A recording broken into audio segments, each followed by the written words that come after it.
إن الله وملائكته يصلون على النبي يا أيها الذين آمنوا صلوا عليه وسلموا تسليما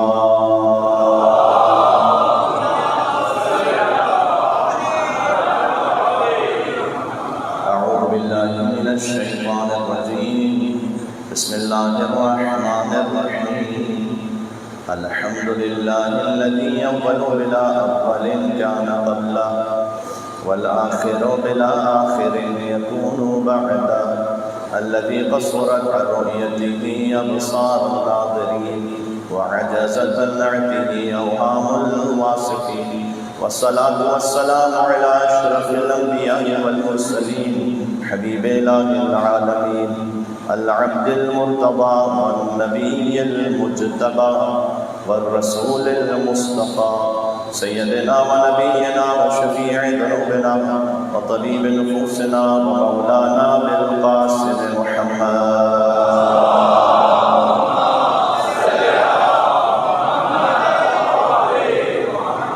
وعلى آله الطيبين الطاهرين المعصومين المظلومين المنتجبين المنتخبين الميامين اللهم صل وسلم وزد وبارك على صاحب الدعوة النبوية والصولة الحيدرية والعصمة الفاطمية والحلم الحسنية والشجاعة الحسينية والعبادة السجادية والمآثر الباقرية والآثار الجعفرية والعلوم الكاظمية والحجج الرضوية والجود التقوية والنقاوة النقوية والهيبة العسكرية والغيبة الإلهية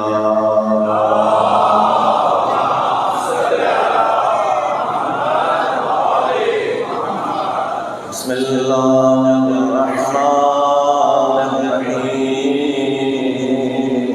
اللهم كن لوليك حجة ابن حسن صلواتك عليه وعلى في هذه الساعة وفي كل ساعة وليا وحافظا وقائدا ودليلا وعينا حتى أسكنه أرضك طوعا وتمتعه فيها طويلا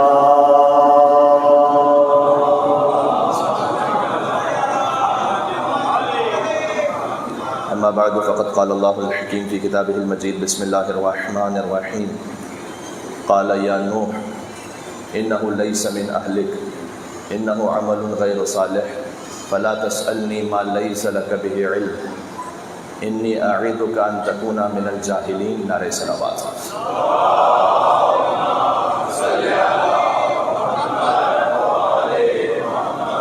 خانوادہ زہرا پر ایک اور بلند صلوات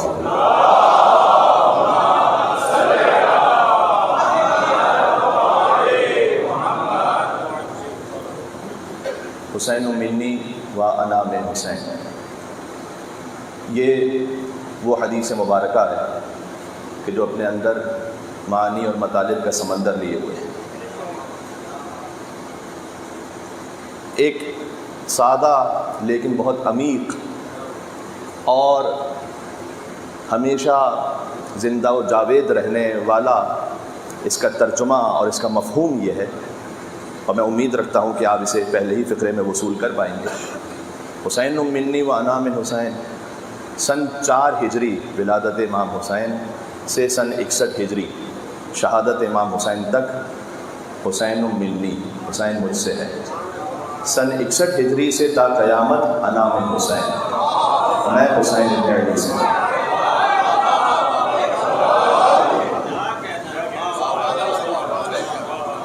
کربلا تک حسین مجھ سے، جو کچھ کربلا میں ہے نا وہ ظہور صفات محمدیہ جو امام حسین علیہ السلام سے ظاہر ہو رہی ہیں، ظہور صفات علویہ، صفات فاطمیہ۔ امام حسین علیہ السلام نے فرمایا کہ میری تربیت جس گود میں ہوئی ہے وہ گود مجھے اجازت نہیں دیتی کہ یزید جیسے کی بیعت کی جائے۔ جی، اس لیے کہ جس گود میں قرآن نے پرورش پائی ہے یعنی آغوش مصطفیٰ، اسی آغوش میں حسین نے بھی پرورش پائی ہے۔ تو اس خاطر ہے کہ کربلا تک حسین منی، حسین مجھ سے ہے، اور کربلا کے بعد انا من حسین۔ یہ حدیث دونوں طریقوں سے آئی ہے، الف لام کے ساتھ بھی بغیر الف لام بھی، انا من الحسین اور انا من حسین۔ انا من حسین زیادہ فصیح و بلیغ ہے، اس لیے کہ حسین خود نام ہے، علم ہے، اور اس پر الف لام کی ضرورت نہیں ہے، انا من حسین کافی ہے۔ یہ ایک عربک گرامر کی ڈیبیٹ ہے، اس کو اس وقت میں یہاں پر تفصیل میں نہیں چھیڑنا چاہتا، لیکن بہرحال دونوں طریقے سے روایت آئی ہے۔ تو عرض خدمت یہ ہے کہ 61 ہجری تک حسین منی، اس کے بعد انا من حسین۔ ایک اور اس کی ایک عمیق وضاحت یہ ہے کہ انسان کا جتنا بھی کمال ہے وہ یا اس کے حسب کی وجہ سے یا اس کے نسب کی وجہ سے۔ نسب کا مطلب ہے کہ جس فیملی سے وہ بلانگ کرتا ہے، وہ خود اگر باپ دادا، دادا دادی، نانا نانی، کون سی بلڈ لائن سے وہ ہے، اس کی وجہ سے اس کا کمال اور فضیلت ہے۔ اور دوسری حیثیت ہوتی ہے حسب کی، اس کا اپنا علم، تقویٰ، کردار۔ تو حضور مکرم نے فرمایا کہ حسین کا نسب دیکھنا ہو تو حسین منی، میں حسین مجھ سے ہے۔ حسین کا حسب دیکھنا ہو تو انا من حسین۔ حسین کا نسب یہ ہے، دیکھیں جیسے ماں باپ، دادا دادی، نانا نانی حسین کو ملے ہیں، ویسے نہ اولین میں کسی کو ملے ہیں نہ آخرین میں کسی کو ملے ہیں۔ اس پر میرا نہیں خیال کہ کوئی بھی مسلمان آ کر اس پہ بحث کر سکتا ہے کہ نہیں ایسا نہیں ہے۔ جیسے ماں باپ، دادا دادی، نانا نانی حسین کو ملے ہیں، حسین وہ ہے کہ جس کے دادا کے گھر میں دین خدا پلا ہے۔ ابو طالب ہے حسین کے دادا، حسین وہ ہے کہ جن کے دادا کے گھر میں دین خدا پلا۔ حسین وہ ہے کہ جس کی دادی کو اب بھی کعبہ چکا ہوا ہے۔ فاطمہ بنت اسد سلام اللہ علیہا کے لیے دیوار کعبہ شق ہوئی تھی، تو حسین وہ ہے کہ جن کی دادی کو اب بھی کعبہ جھکا ہوا۔ حسین وہ ہے کہ جس کے نانا سے ہم کو دین خدا ملا ہے۔ حسین وہ ہے کہ جس کی نانی کے خرچ پر دین چل رہا ہے۔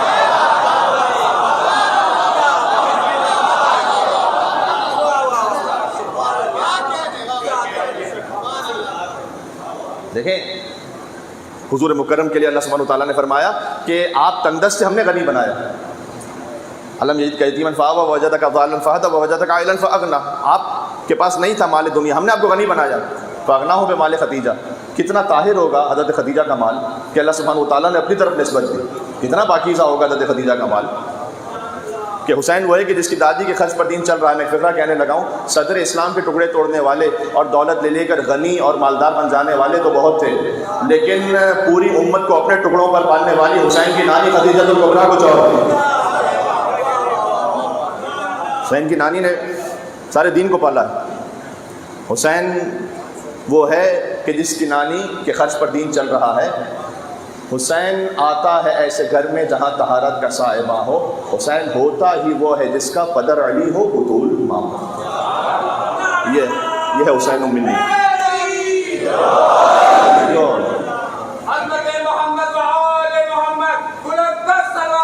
اللہ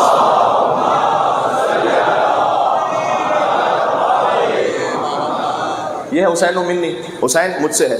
انا من حسین، حسین کا جو حسب ہے، اب میں حسین سے ہوں۔ تو حسین کا جو کمال ہے اور حسین کی جو قربانی ہے، اب قیامت تک کے لیے دین مصطفیٰ امام حسین علیہ السلام سے ہے۔ دین است حسین، دین پناہ است حسین۔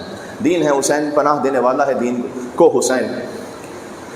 یہاں ایک بات قابل غور ہے، میں موضوع کو شروع کرنے لگا ہوں، اس حدیث کا بڑا گہرا تعلق ہمارے موضوع سے بھی ہے۔ موضوع ہم نے آپ کی خدمت میں عرض کیا کہ اہل بیت نبوت معدن رحمت، علم کا خزانہ اور حلم کی انتہا۔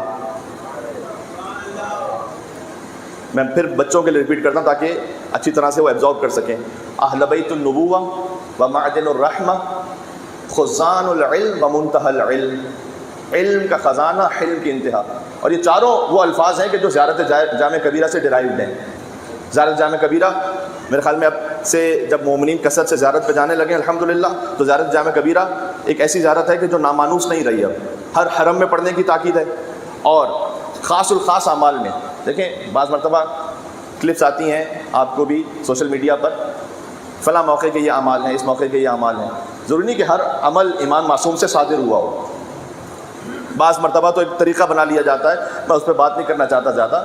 وہ عمل کی اتھینٹسٹی کیا ہے, وہ عمل کہاں سے آیا ہے, کس روایت میں ہے, کس کتاب میں ہے, یا ویسے ہی کسی کی دل کی روایت ہے اور کسی نے بنا کے بول دیا ہے. لیکن زیارت جامع کبیرہ وہ زیارت ہے کہ جس کی تاکید خود حضرت حجت کی زبان مطہر سے, یہ سکھلائی بھی امام علی نقی علیہ السلام کی ہے.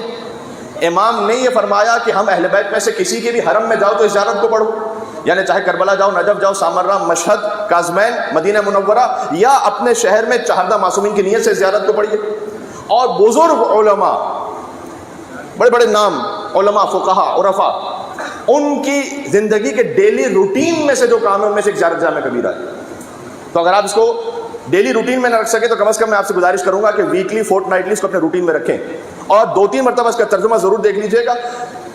کلام امام, فضائل امام بزبان امام, جہاں پر کوئی شک کی گنجائش نہیں ہے, جہاں پر کوئی خدشہ نہیں ہے کہ کیا کسی شاعر نے ایگزیجوریشن کیا ہے, کسی خطیب نے کچھ بڑھا چڑھا کے بول دیا. نا, امام علیہ السلام نے جو فرمایا, اس خاطر ہے کہ زیارت جامع کبیرہ سے پہلے 100 مرتبہ تاکید ہے کہ اللہ اکبر پڑھیں, تسبیح پڑھیں. یہ اضافی ایک عمل ہے اور فضیلت ہے. اگر آپ 100 دفعہ تسبیح مطلب نہ پڑھ پائیں اللہ اکبر, تب بھی براہ راست زیارت شروع کریں تو زیارت ہو جائے گی انشاءاللہ. لیکن ایک تسبیح اللہ اکبر پڑھنے کی وجہ یہ ہے کہ علماء نے لکھا ہے کہ چونکہ اس زیارت میں وہ فضائل ہیں اہل بیت علیہ السلام کے کہ کہیں ڈاؤٹ نہ ہونے لگے کسی کو خدائی کا, تو پہلے 100 مرتبہ اللہ کی کبریائی کا اعلان کرو. مل کے سلامات دیتے ہیں چہاردہ معصومین پر جنت پاک علیہ السلام.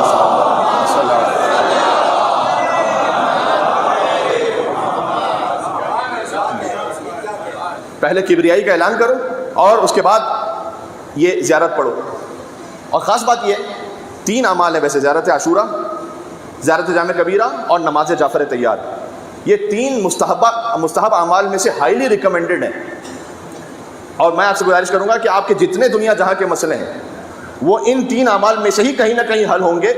اس کے علاوہ شاید کہیں اور جانے کی ضرورت ہی نہ پڑے. لہذا جس نیت سے آپ اس معاملے کو حل کرنا چاہ رہے ہیں اس نیت سے پڑھ کے دیکھیں. زیارت جامع کبیرہ آسانی کے ساتھ مفاتیح الجنان میں اویلیبل ہے. اس زیارت کا آغاز اس طرح سے, مجھے زیارت پر اشرا نہیں پڑھنا, میں نے زیارت سے فقط 4 الفاظ کو لیا ہے.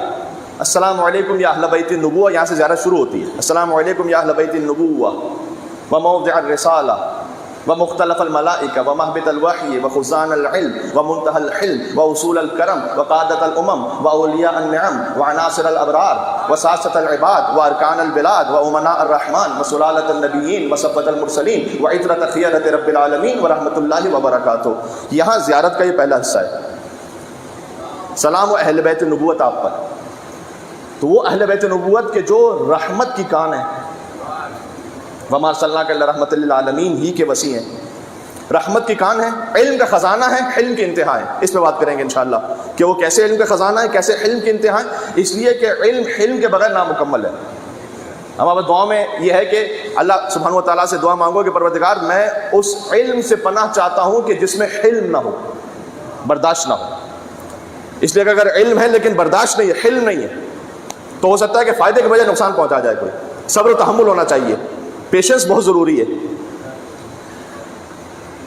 جو بات آج ابتدا کرنے لگا ہوں, یہ جو ہے نا اہل بیت نبوت, یہ اہل کا جو لفظ ہے, نبوت کے اہل بیت, نبی کے اہل بیت بھی نہیں. نبی سے رشتہ نہیں ہے, نبوت سے رشتہ ہے. نبی سے رشتہ ہونا اور ہے, نبوت سے رشتہ ہونا اور ہے. پروفٹ ہوڈ خود عہدے سے رشتہ ہے. یہ جو عہدے سے رشتہ ہے اس خاطر ہے کہ جب مباہلہ میں بلایا گیا کہ نبی کی عورتیں آئیں, تو نبی کی عورتوں کو نہیں بلایا گیا تھا, نبوت کی عورت کو بلایا گیا تھا. اس لیے نبی کی عورتیں گھر میں رہ گئی تھیں, نبوت کی جو خاتون تھی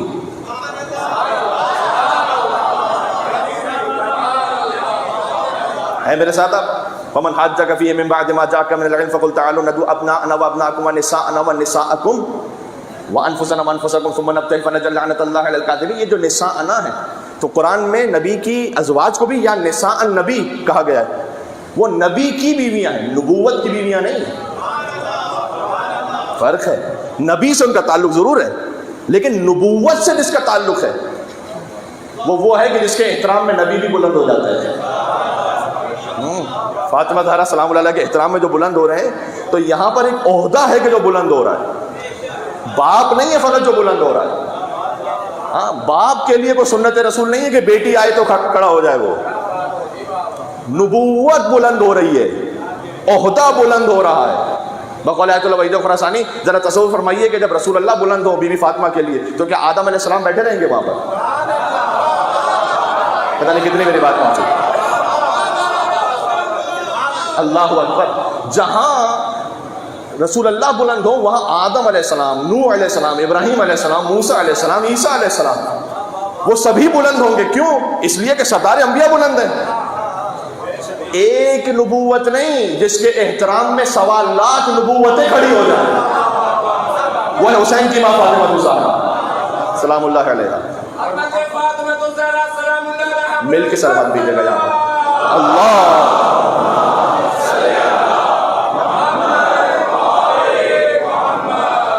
سوال، کیا بیٹا ہونا ضرور کسی کو اہل بیت میں سے بناتا ہے؟ اہل میں سے ضروری نہیں ہے.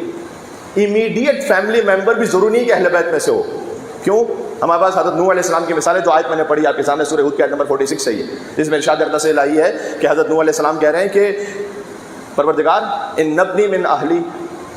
اس سے پہلے کی آیت میں حضرت نوح علیہ السلام نے کہا کہ پروردگار میرا بیٹا جو ڈوب رہا ہے نا، تو یہ تو میرے اہل بیت میں سے، اور تو نے وعدہ کیا تھا کہ تو میرے اہل بیت کو بچائے گا. وانت احکم الحاکمین، تو بہترین فیصلہ کرنے والا ہے. یہ ایک بڑا ادب تھا. حضرت نوح علیہ السلام ڈائریکٹلی یہ نہیں کہہ رہے تھے کہ پروردگار تو نے وعدہ کیا تھا تو وعدہ کیوں نہیں پورا کر رہا. انت احکم الحاکمین، تو ہی بہترین حکم کرنے والا ہے، تو جب تو نے وعدہ کیا تھا تو پروردگار میں ریکویسٹ کر رہا ہوں کہ تو میرے بیٹے کو بچا. اللہ سبحانہ وتعالیٰ نے جواب کیا دیا؟ قال یا نوح انہ لیس من اہلک. بیٹا ہے، اہل میں سے نہیں. اے نوح یہ آپ کے اہل میں سے نہیں ہے. کیوں؟ انہ عمل غیر صالح، اس کا عمل غیر صالح ہے. ابھی بتاؤں گا کون سا عمل غیر صالح. انہ عمل غیر صالح. اس کے بعد کا جو فقرہ ہے، میری تو توبہ، ہماری تو جرأت و مجال نے کہ کسی نبی کے لیے ایسا کہہ سکے، لیکن اللہ سبحانہ وتعالیٰ ان کا خالق ہے اور ان نبوت عطا کرنے والا ہے. تو اللہ نے کہا فلا تسألنی ما لیس لک بہ علم. اے نوح آئندہ وہ بات نہیں پوچھنا جس کا آپ کو علم نہیں ہے. اس کا مطلب یہ ہے کہ اگر جو اہل بیت میں سے نہ ہو اسے اہل بیت میں کوئی شامل کرے.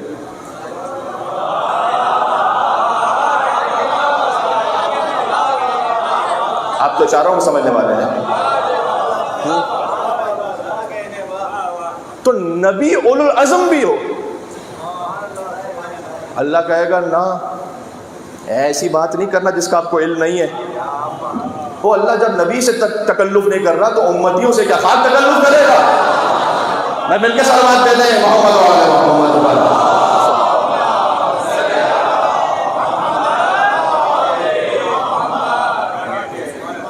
اس سے اگلا فقرہ اور زیادہ سخت ہے، اور بھی زیادہ سخت ہے. کیا؟ کہ انی اعوذ ان تکون من الجاہلین. میں آپ کو نصیحت کر رہا ہوں کہ ایسی بات کرنے والا جاہلوں میں سے ہو جاتا ہے. حضرت نوح علیہ السلام سے اللہ سبحانہ وتعالیٰ کہہ رہا ہے کہ یہ آپ کے اہل میں سے نہیں ہے، عمل غیر صالح، اس کا عمل ٹھیک نہیں ہے، اور کوئی ایسی بات کرے وہ جاہلین میں سے ہو جاتا ہے. میں آپ کو نصیحت کر رہا ہوں. اچھا یہ عمل کیا تھا؟ حضرت نوح علیہ السلام کے بیٹے کا کون سا عمل ایسا ہے کہ اللہ تعالیٰ کہہ رہا ہے کہ اہل بیت میں سے نہیں، عمل غیر صالح؟ کیا کسی کی زمین پہ قبضہ کیا تھا؟ کوئی بھینس چرا لی تھی؟ بجلی کا میٹر کو چوٹ لگایا تھا؟ پھر مسئلہ کیا ہے؟ اچھا چلیں مولانا یہ کیا مثال دے رہے ہیں آپ؟ شراب پیتا تھا. اگر شراب پیتا تھا تو ثابت کیجئے. قرآن میں نہیں لکھا ہوا، کہیں حدیث میں نہیں لکھا ہوا، میں نے نہیں دیکھا. کہ مسئلہ زنا کر رہا تھا، ثابت کیجئے. مسئلہ فقط اس کا یہ ہے کہ جسے اللہ نے کشتی نجات بنایا اور بتایا ہے نا، اس میں بیٹھنے کو تیار نہیں تھا. اللہ نے کہا ایک مل کے سلوات بھیجے گا صلی اللہ علیہ.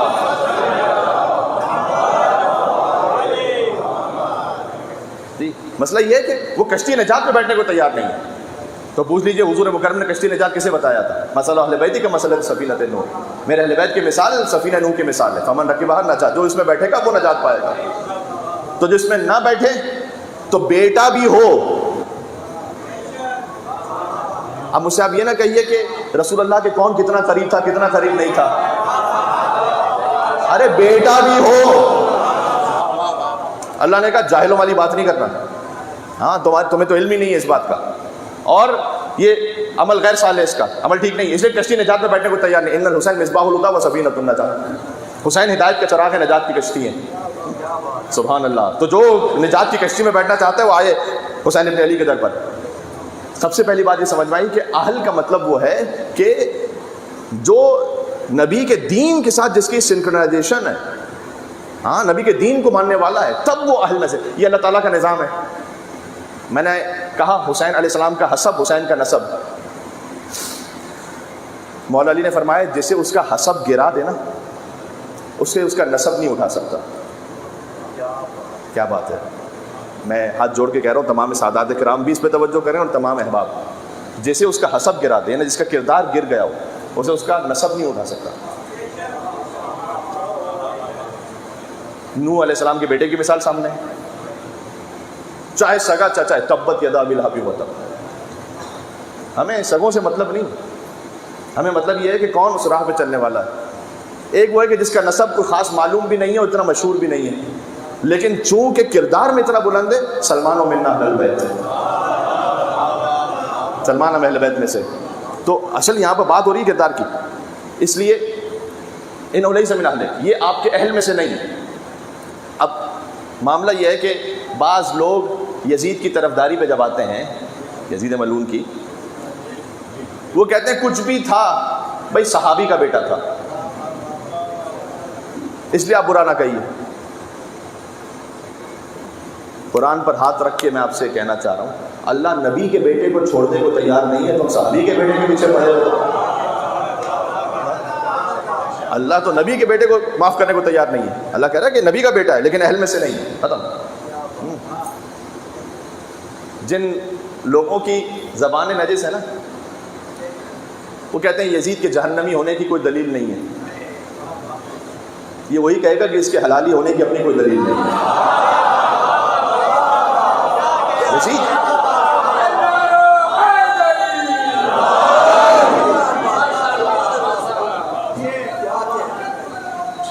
اللہ صلی اللہ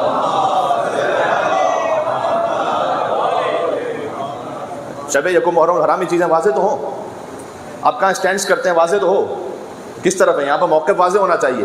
حسینیت یزیدیت میں موقف بالکل کلیئر ہونا چاہیے، کلیئرٹی ہونی چاہیے، یہاں پر ایمبیگوٹی نہیں ہے۔ اس لیے وہ حدیث ایک لے کر آتے ہیں کہ حضور نے کہا تھا کہ جو قسطنطنیہ کے لشکر میں جائے وہ جنتی ہے۔ فیبریکیٹڈ حدیث، ہمارے تو اس سے تعلق ہی نہیں حدیث سے، اس طرح کے معاملات سے کہ جہاں پر اس طرح کی جعلی حدیثیں لے کر آئی جائیں کہ قسطنطنیہ کے لشکر میں جو جائے گا جنتی ہے، اور چونکہ وہ یزید ملعون ان کے بقول یہ کہ اس لشکر میں گیا تھا، اس لیے وہ رسول اللہ نے خبر دے دی تھی کہ جنتی ہے۔ اچھا تعجب نہیں ہے وہ کہ جو اہل بیت کے فضائل میں اسے جھٹلانے کے لیے رسول کا علم غیب ماننے کو تیار نہیں ہے، وہ یزید کو جنتی ثابت کرنے کے لیے رسول کا علم غیب ماننے کو تیار نہیں ہے۔ رسول تو آپ کے بقول علم غیب ہی نہیں رکھتے تھے بھائی، تو رسول کو کہاں سے؟ اچھا یزید کو جنتی ثابت کرنے کے لیے وہ رسول کا علم غیب بھی لے آئیں گے کہ وہ چونکہ قسطنطنیہ کے لشکر میں وہ تھا۔ اور میں اب ایک فقرہ کہنے لگا ہوں، جس زبان سے یزید نعوذ باللہ من ذالک اسے مسلمان کہا جائے، میں پھر سے کہہ رہا ہوں، جس زبان سے یزید ملعون کو مسلمان کہا جائے، اس زبان سے ہمیں ابو طالب کے اسلام کا اقرار چاہیے بھی نہیں۔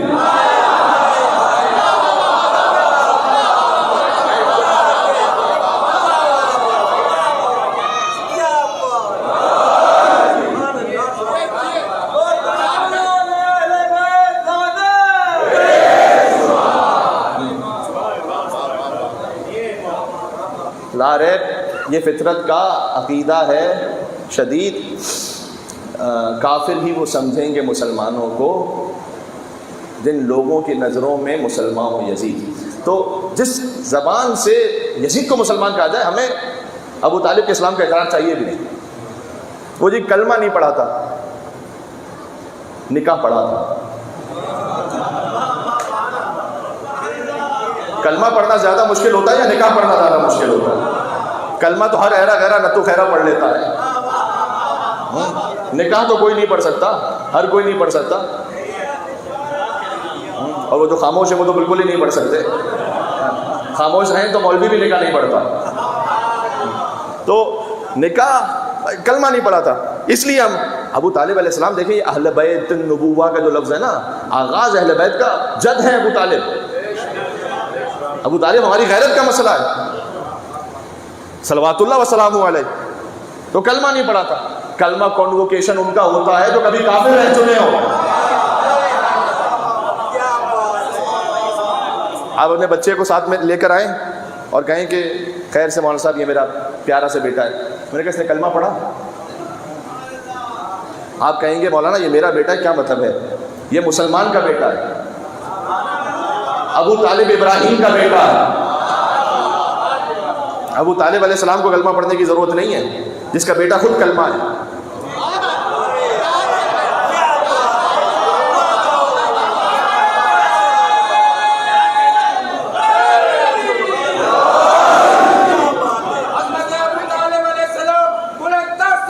مل کے صلوات اللہ.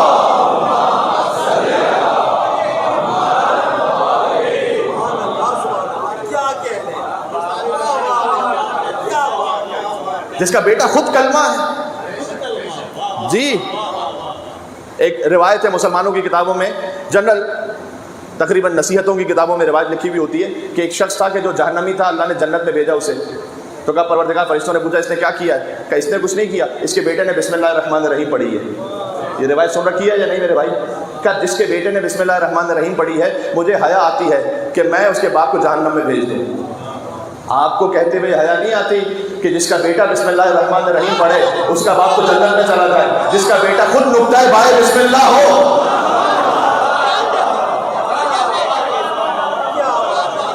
جس کا بیٹا خود بسم اللہ کا نقطہ ہے. قرآن میں ایک آیت ہے، ابھی میں نے پڑھا نا، حسب اور نسب، امام حسین السلام کا سے امام حسین السلام کا نسب. تو اللہ تعالیٰ نے سورہ مومنون میں کہا ہے آیت نمبر 101 میں کہ فَإِذَا نُفِخَ فِي الصُّورِ فَلَا أَنْسَابَ بَيْنَهُمْ يَوْمَئِذٍ وَلَا هُمْ يَتَسَاءَلُونَ. جب قیامت کا سور پھونکا جائے گا نا تو ہر رشتہ داری کاٹ دی جائے گی. وَلَا هُمْ يَتَسَاءَلُونَ، اور ہم ایک کا جواب دوسرے کو نہیں دینے دیں گے. یہ بڑی غور کرنے والی اور سمجھنے والی آیت ہے.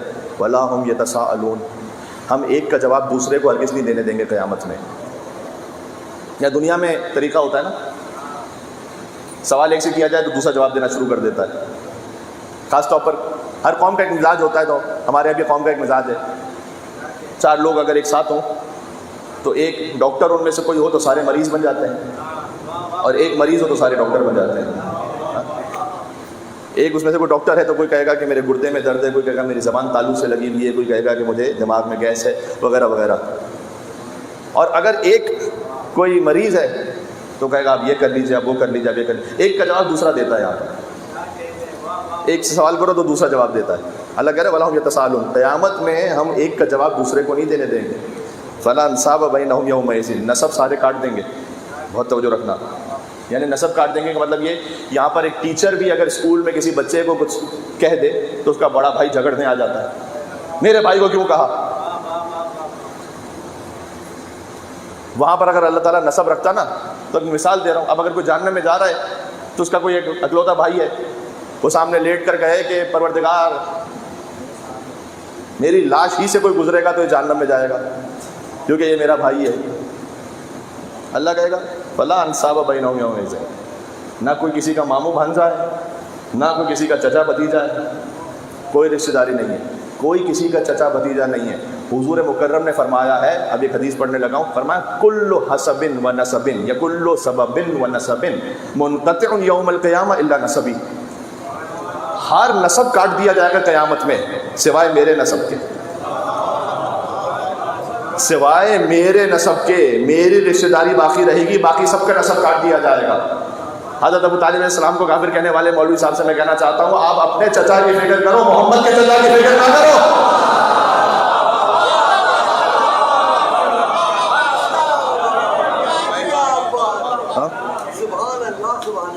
جی یہ یہاں سے اگر میں کہوں، دیکھیں کیوں اہل بیت النبوہ میں حضرت ابو طالب علیہ السلام کے کردار کو سمجھانا ضروری ہے. اس لیے کہ کربلا معلیٰ میں آپ دیکھیے، حسین ابن علی ابن ابی طالب، عباس ابن علی ابن ابی طالب، زینب بنت علی ابن ابی طالب، ام کلثوم بنت علی ابن ابی طالب، سکینہ بنت الحسین ابن علی ابن ابی طالب، مسلم ابن عقیل ابن ابی طالب، جفلان مسلم ابن عقیل ابن ابی طالب، جعفر ابن عبداللہ ابن طیار، اون محمد ابن عبداللہ ابن جعفر طیار ابن ابی طالب، قاسم ابن حسن ابن علی ابن ابی طالب، علی اکبر ابن حسین ابن علی ابن ابی طالب، علی اصغر ابن حسین ابن علی ابن ابی طالب. پوری کربلا تو پال کر دی ابو طالب علیہ السلام نے. اہل بیت النبوہ، اہل بیت کی بنیاد، سب کچھ جو ہے وہ وہاں سے. اس لیے میں عرض کروں گا کہ حضرت ابو طالب علیہ السلام کی وفات کے بعد اللہ سبحانہ و تعالیٰ کا حضور مکرم کو ہجرت کا حکم دے دینا، یہ ابو طالب کو خاموش خراج عقیدت ہے کہ اے محمد صلی اللہ علیہ وآلہ وسلم، مکہ میں ابو طالب کے بعد کسی کا احسان چاہیے بھی نہیں ہمیں. بات واضح ہو رہی ہے میں کیا کہنے لگا؟ ابو طالب کے بعد آپ پر ہمیں کسی کا احسان نہیں چاہیے. ابو طالب علیہ السلام کی دشمنی فضیلت کی دشمنی ہے. جی، فضیلت کی دشمنی ہے. کاش میں اس جملے کو ویسے پہنچا سکوں جیسے میں اپنے اندر وجد میں محسوس کر رہا ہوں. ابو طالب علیہ السلام کی دشمنی فضیلت کی دشمنی ہے، اس لیے کہ کافر پالنے کا موقع بہت سے بزرگوں کو ملا تھا، نبی پالنے کا موقع ابو طالب کے علاوہ کسی کو نہیں ملا تھا.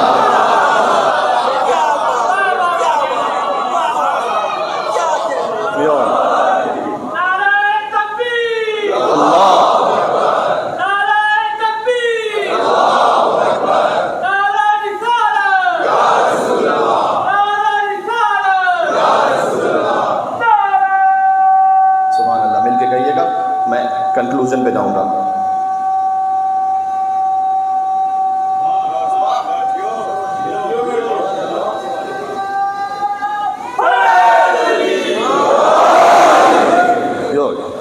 علی تقسیم الجنت والنار، علی جنت جہنم تقسیم کرنے والے ہیں. اس لیے مولا علی سے جب کہا جاتا تھا کہ ابو کا فی النار، آپ کے باپ تو جہنم میں ہے، مولا کہتے تھے انا قسیم الجنت والنار، میں جنت جہنم کو تقسیم کرنے والا ہوں. یعنی مولا کہنا چاہتے تھے کہ میرے باپ کی فکر نہ کر، اپنے باپ کی فکر کر کے کہاں جانا ہے. جی، تو حضرت ابو طالب علیہ السلام اب سیکھنے کی بات یہ حجت پر قربان ہے، فقط بھتیجے کی بات نہیں ہے یہاں پر، حجت پر. شہزادی زینب سلام اللہ علیہا کا بھی جو رشتہ امام حسین علیہ السلام سے، اس پہ توجہ کیجیے گا، اہم نکتہ یہ، وہ فقط بہن اور بھائی کی محبت کو سے محدود نہیں کیجیے.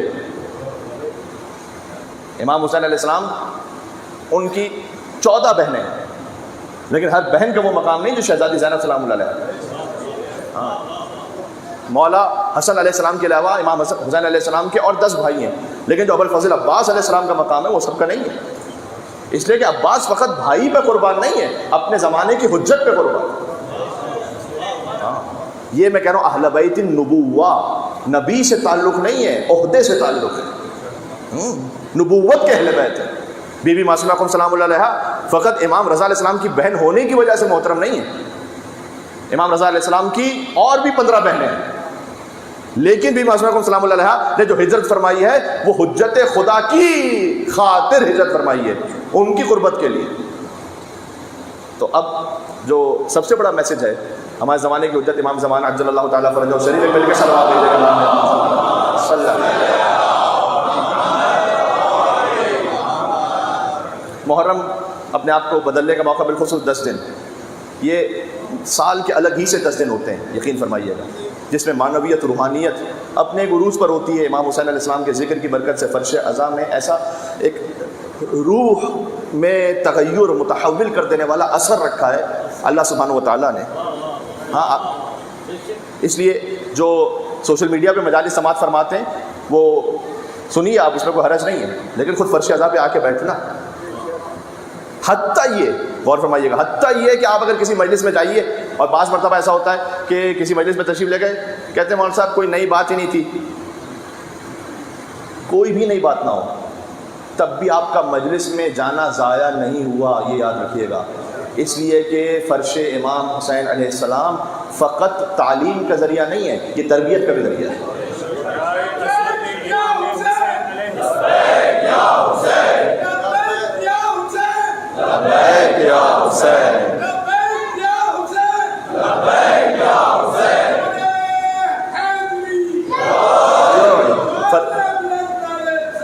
اللہ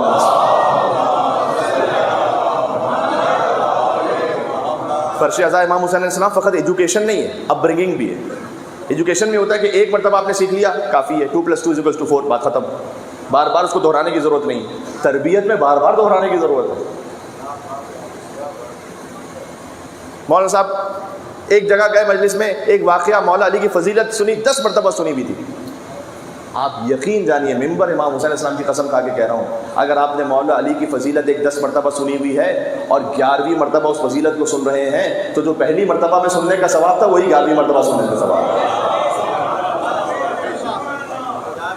ہاں، یہ اپ برنگنگ ہے، تربیت ہے، تزکیہ نفس ہے، فرش ازا پہ آ کے بیٹھنا۔ ہاں یہ ضرور ہے کہ خطبہ شعراء انہیں چاہیے کہ وہ نئے مضامین کو جو قرآن و حدیث کے روشنی میں مطابقت رکھتے ہوں وہ پیش کریں، تربیت کے حوالے سے، فضائل کے حوالے سے، لیکن خود مجلس میں آپ کا آ کے بیٹھ جانا یہ خود طہارت نفس کے لیے۔ اور شروع کیجئے جہاں کوئی ایسی بات آپ کو محسوس ہو کہ یہ مجھے اپنی زندگی میں نافذ کرنی ہے، اب کل کے انتظار کی بات نہیں ہے۔ مجھے معاف کیجیے گا، قبرستان بھرے ہوئے ایسے لوگوں سے جو یہ سمجھتے تھے اور کہتے تھے کہ ہم کل سے نماز شروع کریں گے۔ عائشہ ایک شاعر ہے، اسے اسلام اچھا لگتا تھا لیکن قبول نہیں کیا۔ حضور مکرم مدینہ چلے گئے، مکہ سے وہ مدینہ آیا اسلام قبول کرنے کے لیے۔ اب شاعر ہے وہ، تو اس نے آ کر کہا کہ میں مسلمان ہونا چاہتا ہوں۔ تو اسے بتلایا گیا کہ دیکھو مسلمان ہوگے تو تمہیں کچھ فحشات چھوڑنے پڑیں گے، تمہیں سود چھوڑنا پڑے گا وغیرہ وغیرہ۔ اس نے کہا میں چھوڑ دوں گا۔ کہا بھی شراب بھی چھوڑنی پڑے گی۔ کہا نہیں یہ تو نہیں ہو سکتا، میں تو شراب پیتا ہوں تو شاعری کرتا ہوں، تو یہ پاسبل نہیں۔ کہا نہیں شراب پیتے ہوئے تو کوئی مسلمان نہیں ہو سکتا۔ اس نے کہا اچھا ایسا، میں 1 سال کے لیے جا رہا ہوں، 1 سال میں خوب جی بھر کے پی کے اپنا کوٹا پورا کروں گا زندگی بھر کا، تو نیکسٹ ایئر آؤں گا تو پھر مسلمان ہوں۔ نیکسٹ ایئر ہونے سے پہلے پہلے مر گیا۔ کبھی کبھار خواہشات نفسانی میں سے کوئی ایک بات ایسی ہوتی ہے انسان کو جو صدیوں دور کر دیتی ہے حجت خدا سے۔ ہاں کبھی کبھار کوئی ایک حرام نگاہ، کوئی ایک بری لذت انسان کو دور کر دیتی ہے امام حسین علیہ السلام کے مشن سے، ان کی راہ سے۔ یہ نہ سمجھے کہ یہ بات میں ٹھیک کروں گا، بات کیا پتہ بات۔ ایک شخص دفن ہو گیا تھا، مولا علی علیہ السلام وہاں موجود تھے اس کے جنازے میں۔ کسی نے کہا ہے مولا اگر یہ بھی قبر سے زندہ ہو کے دوبارہ آ جائے نا تو یہ اپنے آپ کو اصلاح کر لے گا، ٹھیک کر لے گا۔ مولا نے کہا کیوں؟ کہ اس لیے کہ مولا یہ آپ کا سچا چاہنے والا بن جائے گا، چونکہ قبر میں پہنچ کر اس کی نگاہوں سے حجاب ہٹ گئے ہیں۔ ابھی تو ہماری نگاہوں میں حجاب ہے نا، ہم تو نہ فرشتوں کو دیکھ رہے ہیں نہ عذاب کو دیکھ رہے ہیں، ثواب ہم تو کچھ بھی نہیں دیکھ رہے، تو قبر میں جا کے حجاب ہٹیں گے۔ یوم الشہود قیامت کے ناموں میں سے ایک نام ہے، اس وقت ہے عالم الغیب ہے، اسے وہاں پہ جا کے شہود ہوگا۔ تو کہا مولا حجاب ہٹ گئے ہیں، اب یہ زندہ ہو کے آ جائے تو یہ اپنے آپ کو ٹھیک کر لے گا، مجھے یقین ہے، اس لیے کہ یہ دیکھ چکا ہے حقیقت کو۔ میں اپنے مولا پہ قربان ہو جاؤں۔ مولا نے کہا یہی بات تو کیوں نہیں سوچتا اس وقت؟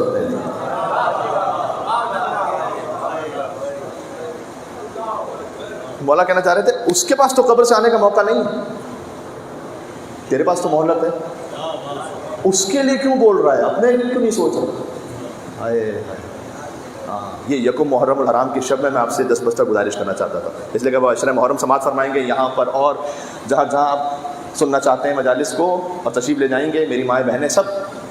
تو آپ کو کوئی ایسی بات محسوس ہو کہ یہ میری نفس کی اصلاح کے لیے بہت اہم ہے، کل کا انتظار نہ کریں، آج سے شروع کریں۔ کل یکم محرم الحرام کا دن ہے، ایک عمل میں آپ سے گزارش کر رہا ہوں، اب وہی عمل کہ ایسا نہیں کہ یہ کسی نے اپنے دل سے کوئی خیال آیا کسی کو تو کوئی عمل بنا دیا، نہیں، یہ وہ عمل ہے کہ جو ائمہ علیہ السلام سے ثابت ہے۔ ہر ماہ کی پہلی تاریخ کو جو اسلامی ماہ ہے اس کی ایک خاص نماز ہے، اور وہ نماز ہے امام محمد تقی علیہ السلام پڑھا کرتے تھے اس نماز کو، اللہم صلی علی محمد و علی محمد۔ ہو سکے تو کل یکم محرم الحرام اسے ضرور پڑھیں، اور سادہ سی نماز ہے، 2 رکعت نماز، جس کی پہلی رکعت میں سورہ الحمد کے بعد امام جواد علیہ السلام کے تو روایت ہے کہ پہلی رکعت میں سورہ الحمد کے بعد اتنی مرتبہ سورہ قل واللہ احد کو پڑھتے تھے جتنا اگلے مہینے کے دن ہوتے تھے۔ اب 29 یا 30، اب امام علیہ السلام تو علم غیب سے جانتے تھے کہ 29 ہے یا 30 ہے، ہم سے کہا گیا کہ 30 ٹائمز پڑھ لو۔ پہلی رکعت میں الحمد کے بعد 30 مرتبہ سورہ قل هو اللہ احد، دوسری رکعت میں الحمد کے بعد 30 مرتبہ سورہ انا انزلنا فی لیلۃ القدر. اس کے بعد اشتری بہ سلامت کل الشہر، کہ اس ایک عمل سے امام تقی الجواد علیہ السلام فرماتے تھے کہ میں پورے مہینے کی سلامتی کو اللہ سے خرید لیتا ہوں. 2 رکعت نماز. اس کے بعد ایک عمل اور ہے اس ساتھ ملحق ہے کہ استطاعت کے مطابق جتنا آسان ہو صدقہ. یہ حدیث میں یعنی ضروری نہیں ہے کہ کوئی ہزاروں لاکھوں روپے میں جائے، کہ استطاعت کے مطابق جتنا آسان ہے اتنا. کسی کے لیے آسان ہے 100 روپے کافی ہے اتنا. تو 2 رکعت یہ نماز، اس کے بعد ایک مختصر سا صدقہ. اگر اس میں آپ اور اضافہ کرنا چاہیں تو آپ وکی شیعہ جو اردو اس کا آپشن بھی ہے اس میں جا کے دیکھ لیجیے گا. نماز اول ماہ لکھ کر آپ کو 9 آیتیں بھی مل جائیں گی. اس کے بعد 9 آیتیں پڑھنے کی بھی تاکید ہے، لیکن وہ اور اضافی مستحب ہے. اصل عمل اتنا کافی ہے کہ 2 رکعت نماز، پہلی رکعت میں سورہ الحمد کے بعد 30 ٹائم سورہ قل هو اللہ احد، دوسری رکعت میں الحمد کے بعد 30 ٹائم سورہ انا انزلنا فی لیلۃ القدر، مختصر سا صدقہ. اس ایک عمل سے آپ محرم الحرام کی سلامتی کو خرید لیں گے اللہ سبحانہ و تعالیٰ سے. کل انشاءاللہ عمل کریں گے، اس لیے کہ کل کے دن کا عمل ہے. عزیزوں بات ختم ہو گئی آج کی حد تک. اور اہل بیت النبوہ و معدن الرحمہ و خزان العلم، علم اللہ کے علم کا خزانہ ہے اہل بیت. اگر اہل بیت علیہ السلام نہ ہو تو یہ عمل اور یہ معارف کہاں پتہ چلیں گے؟ کون سا عمل کس دن کرنا ہے، کس کیفیت میں کرنا ہے، یہ ہمیں بتایا اہل بیت علیہ السلام نے. میں مصائب کی طرف جا رہا ہوں، یہاں سے وہاں تک ماشاءاللہ مومنی تشریف فرما. آپ سے گزارش یہ ہے کہ پرزور حیدری اور حسینی صلوات بھیجیں محمد و آل محمد.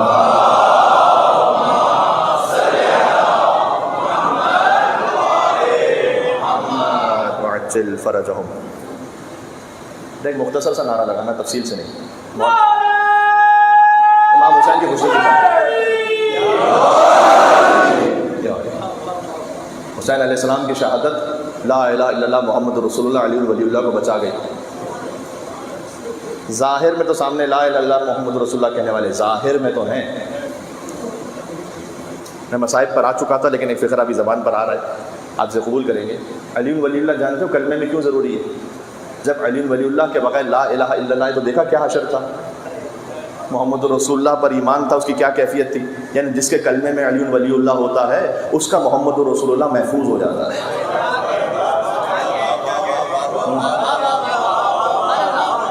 جس کے کلمے میں علی ولی اللہ ہوتا ہے اس کا لا الہ الا اللہ محفوظ رہتا ہے، ہر خطا سے، ہر سہو سے، ہر نسیان سے، ہر تحریف سے. حسین کے پاس جو لا الہ الا اللہ ہے اس میں سجدے میں گلا کٹوا دینا ہے. یہ ہے لا الہ الا اللہ کی کیفیت. بنا لا الہ اصل حسین، لا الہ کی بنیاد حسین. سبحان اللہ. کل چونکہ شب 2 محرم ہوگی اور امام حسین علیہ السلام کا قافلہ 2 محرم کو کربلا پہنچا، تو میں کربلا آمد کے مصائب کل پڑھوں گا. آج ہمیں ایک اضافی مجلس اعضاء الحمدللہ نصیب ہو گئی ہے، تو میں وہیں مدینہ سے روانگی اور کچھ کیفیتیں آپ کی خدمت میں پڑھنا چاہتا ہوں.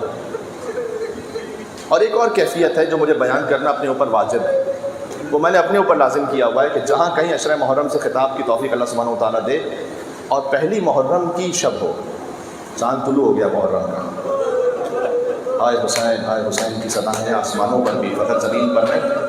امام کی حدیث یہ ہے کہ فرشتے اللہ کے حکم سے حسین کا خوب بڑا کرتا عرش پہ لہراتے ہیں محرم کی پہلی رات میں، اور وہ کرتا جا بجا کٹا ہوا پھٹا ہوا. اتنے زخم تھے نا امام حسین علیہ السلام کے جسم اطہر پر. حضور مکرم جب بچپن میں حسین کو گود میں لیتے تھے تو ایک مرتبہ سر سے پیر تک بوسے دے رہے تھے، سر کو چومتے تھے، حسین علیہ السلام کی گردن کو چومتے تھے، سینے کو چومتے تھے، حضور پورے جسم کو چومتے تھے. تو کسی نے پوچھا یا رسول اللہ آپ اس طرح سے ہر جگہ کیوں چوم رہے ہیں؟ فرماتے تھے اقبل موضع السیوف، جہاں جہاں تلواریں پڑیں گی نا میں ہر مقام کو چوم رہا ہوں. آمادہ ہیں رونے کے لیے شب محرم کے حالات میں. حسین کی ماں فاطمہ زہرا سلام علیہا اب وہ مہمان ہیں، فرش عزا پر تشریف لاتی ہیں، وہ دیکھ رہی ہیں کہ کس کی آنکھوں میں میرے حسین کے نام سے آنسو ہیں. اب کہیں روایت میں تو اس طرح سے آگے نہیں ہے، لیکن ایک دل تو کہتا ہے نا، اور حقیقت بھی انشاءاللہ اسی طرح سے ہے کہ فقط مدینہ سے بیوی فاطمہ نہیں آئی، شام سے بھی تو ایک بیوی آئی ہے. اپنے بھائی کا پرسہ لینے کے لیے، اور ان کے ساتھ ایک 4 سال کی بچی بھی موجود ہے، اور وہ پوچھ رہی ہیں کہ ممی اماں انہیں میرے بابا پر رونے پر کوئی تماچے تو نہیں مارنے والا، انہیں کوئی کوڑے تو نہیں مارنے والا؟ جب آپ یا حسین کہتے ہیں، سکینہ یا حسین کہتی تھی تو تماچے مارے جاتے تھے، سکینہ یا عباس کہتی تھی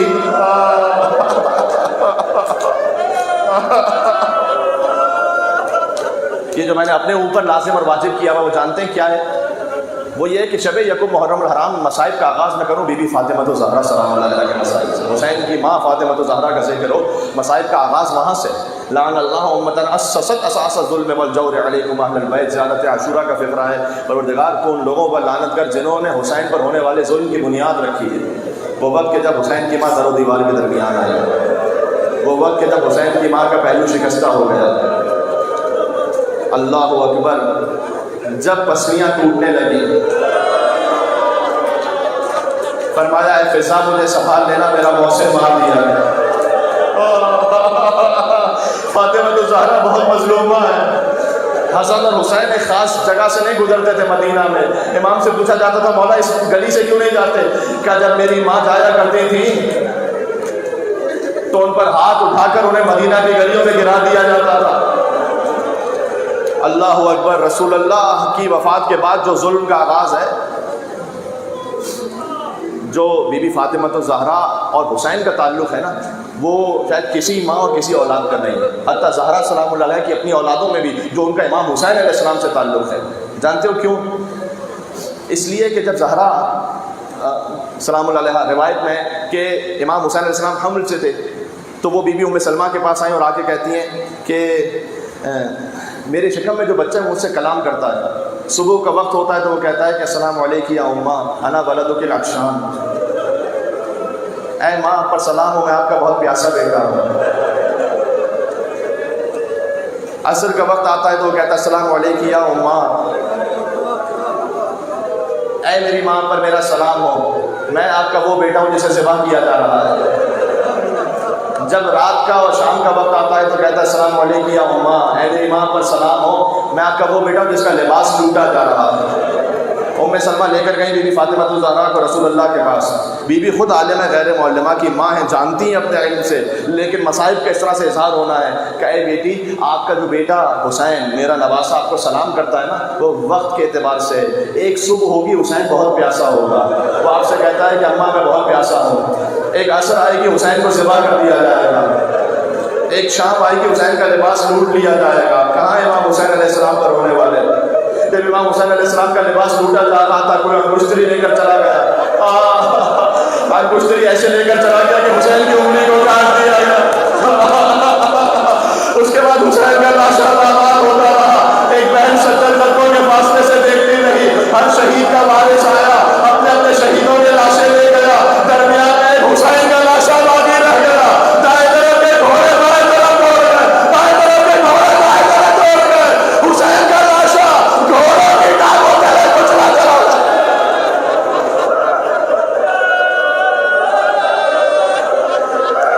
جزاک اللہ، یہی حق ہے، آواز بلند کریے گا۔ سیدہ سلام اللہ علیہ اجر عنایت فرمائے۔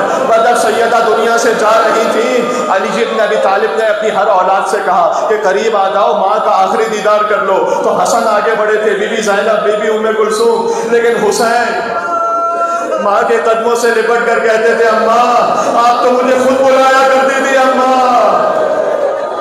جب کوئی آواز نہ آئی، بزرگ علماء نے لکھا ہے اسے، حسین نے کہا واہ غربتا، اماں حسین اتنا غریب ہو گیا کہ حسین آپ کی طرف آنا چاہے اور آپ ہاتھوں کو نہ بڑھائیں، بس بندے کفن ٹوٹے، فاطمہ کے ہاتھ باہر آئے، حسین کو سینے سے لگایا، کہے میرے لال سیدہ کے سامنے غربت کا ذکر نہ کرنا۔ میں ہاتھوں کو جوڑ کے کہوں گا اے بی بی، آج علی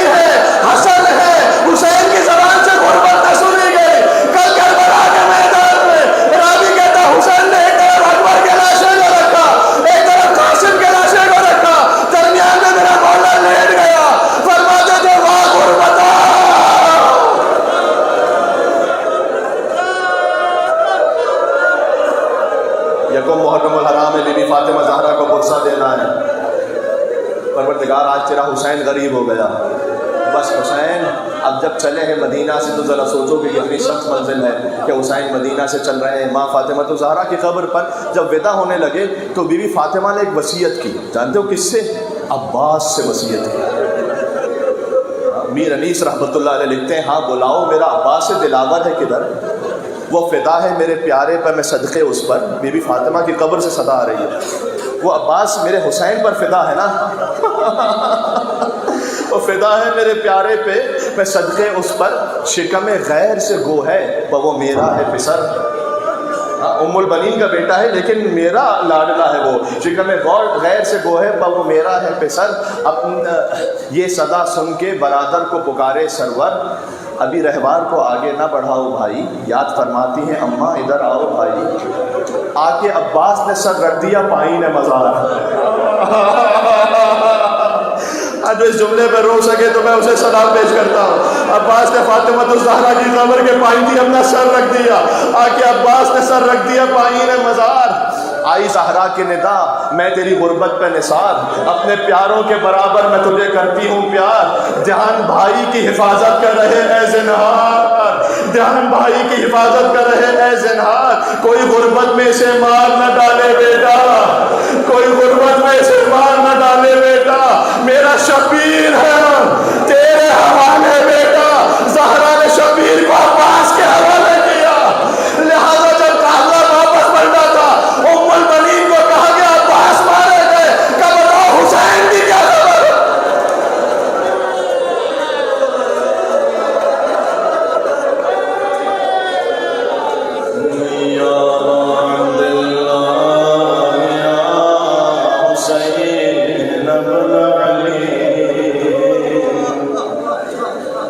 پہلے محرم کی شب ہے. امام حسین علیہ السلام کی خدمت میں توسل کرتے ہیں. یا عباد اللہ یا حسین ابن علی ایھا الشہید یا ابن رسول اللہ یا حجۃ اللہ علی خلقہ یا سیدنا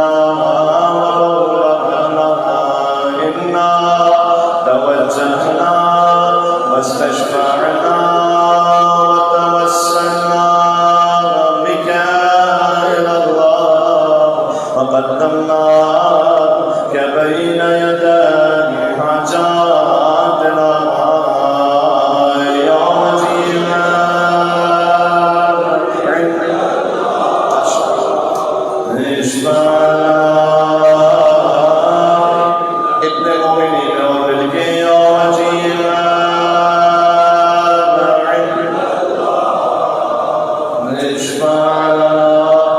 ایک مرتبہ اور کہنا ظہور امام کے لیے یا وجیہ عند اللہ اشفع